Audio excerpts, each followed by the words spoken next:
Matapos hindi muling sumipot ni Vice President Sara Duterte sa budget hearing ng OBP, sinabi na ilang kongresista na pwede nilang hilingin na bumaba na sa pwesto ang bise.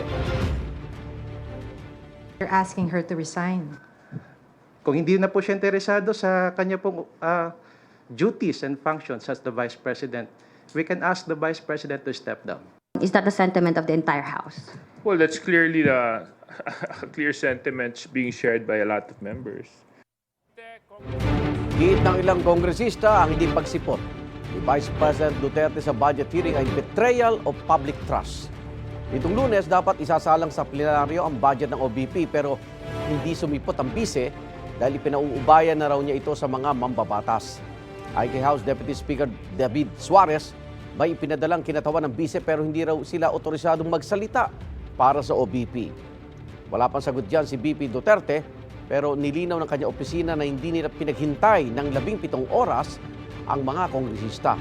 September 16 pa lang daw alam na ng budget sponsor na si Surigao del Sur Representative Zia Adyong na ipinauubaya na ng bise sa Kamara ang budget ng OBP. Bibigyan daw ng Kamara ng isa pang pagkakataon ng OBP na humarap sa deliberasyon ng budget ngayong araw si BP Duterte. Igan, mauna ka sa mga balita. Mag-subscribe sa GMA Integrated News sa YouTube. Sa mga kapuso abroad, subaybayan nyo kami sa GMA Pinoy TV at sa www.gmanews.tv.